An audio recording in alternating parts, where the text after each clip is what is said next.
On m'a souvent demandé pourquoi j'aime tant les jeux qui semblent me détester. Ceux qui me punissent, me renvoient à la case départ et effacent mes progrès d'un revers de la main. Ma réponse, c'est une histoire d'amour. Une histoire d'amour un peu compliquée, je vous l'accorde, mais une vraie histoire d'amour, avec le genre roguelike. Bonjour à tous et bienvenue sur cette chaîne YouTube qui va traiter essentiellement de sujets autour du gaming. Aujourd'hui, on va parler d'un genre assez spécial, un genre lié à la mort, lié au recommencement. Aujourd'hui, on va parler roguelike. Mais avant d'attaquer le vif du sujet, nous allons voir les origines ainsi que les dérivés du genre et nous allons voir aussi mes jeux fétiches ainsi que l'évolution du genre sur le marché. Avant d'être le genre de jeu vidéo populaire qu'on connaît tous, le roguelike c'est avant tout ça. Oui, ce jeu est bel et bien Rogue de 1980. Ce pionnier a popularisé l'idée que le plaisir du jeu réside dans la mort permanente et la génération procédura des environnements afin d'assurer une rejouabilité infinie. Mais le genre a évolué. Aujourd'hui, la plupart des jeux qui nous passionnent sont des roguelites. Littéralement, des roguelikes légers. Ce que cela signifie, c'est que l'échec n'est plus total. On vous permet de débloquer du contenu ou des améliorations permanentes après chaque mort. Cette petite concession a tout changé.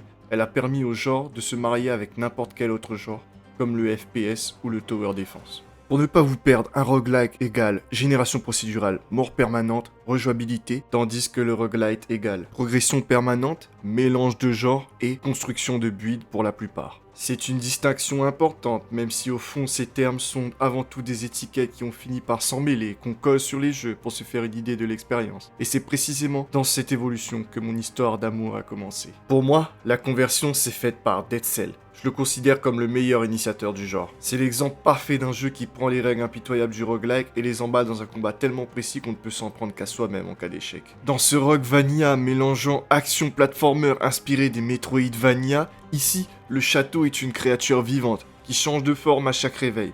Chaque mort n'est pas une fin, mais un retour à la forge. On garde ses cellules, on débloque des armes, on devient plus résilient. C'est un jeu dur, mais juste, avec des combats exigeants. Et cette roulade d'urgence qui devient une extension de notre volonté de survie. Si Dead Cell m'a enseigné la rigueur du gameplay, Hades et sa suite Hades 2 m'ont prouvé que le roguelike peut être une forme d'art littéraire. Hades est un dungeon crawler qui a réussi l'exploit de fusionner une narration profonde et une rejouabilité exemplaire.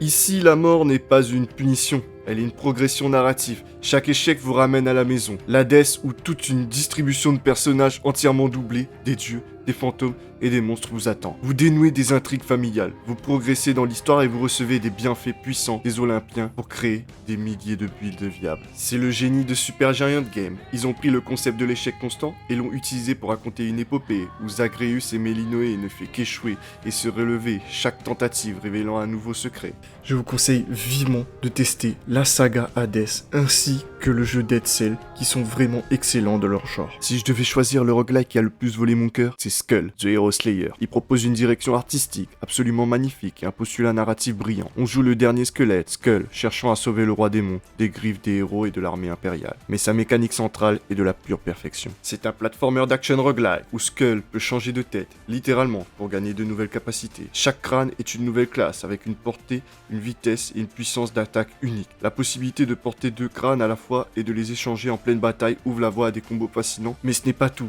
Skull propose une ribambelle d'artefacts qui permet une création infinie de builds et variés. Il apprend au genre ce que c'est d'être un roguelike et ce que c'est d'avoir une formidable rejouabilité. Fan de roguelike, je vous conseille vivement d'aller tester Skull, The Hero Slayer. Et puis, il y a les croisements extrêmes qui prouvent que le roguelike est avant tout une boucle de jeu adaptable. Dead Zone Rogue est un excellent FPS roguelike qui se déroule dans l'espace. Son succès repose sur un système de synergie impressionnant. Vous combattez des hordes de machines hostiles, pillez de l'équipement et surtout, vous armez votre personnage avec des augmentes et des affixes élémentaires pour forger des builds uniques. Vous pouvez transformer un fusil à pompe en un broyeur de mobs ou un pistolet en une tempête de glace. Ce jeu montre que même l'action frénétique en vue subjective peut s'intégrer parfaitement au cycle mort-progression du roguelite. Enfin, parlons de Megabonk. Ce survival roguelike inspiré de Risk of Rain 2 et Vampire Survivor est dans la lignée des jeux qui se concentrent sur une seule chose, vous faire survivre à des hordes infinies d'ennemis sur des cartes générées aléatoirement. Megabonk n'a aucune narration, mais on s'en fiche. Son but est de vous rendre absurdement puissant. Chaque niveau est un choix d'amélioration aléatoire qui vous transforme en une machine de guerre ambulante. C'est simple, addictif, et ça prouve que l'attrait principal du genre, c'est la montée en puissance immédiate et gratifiante. Le jeu a eu un tel succès qu'à l'heure actuelle, des milliers de joueurs sont en train de s'affronter pour avoir le meilleur score sur le classement du jeu. Pour ma part, mon record est de 227 000 et honnêtement, je ne sais pas comment les fous furieux du classement font pour avoir beaucoup plus que 1 million. Maintenant, la vraie réflexion, c'est de comprendre que le succès de ce genre vient du fait qu'il est passé d'une règle stricte, tout perdre, à une philosophie de conception. Utiliser l'échec pour renforcer l'expérience de jeu. Tout comme dans la vie, où l'échec nous donne de l'expérience. Alors pourquoi cet amour pour le roguelike? Parce que c'est le genre qui valorise le plus votre temps, votre intelligence et votre progression personnelle. La génération procédurale garantit que l'aventure ne sera jamais 2 fois la même. Et le système de progression permanente, même minimale, transforme le désespoir en un retour au lobby. C'est un genre qui vous raconte une histoire unique, la vôtre. L'histoire de cette run où vous avez enfin débloqué cette arme. L'histoire de ce build absurde qui vous a enfin permis de passer ce boss.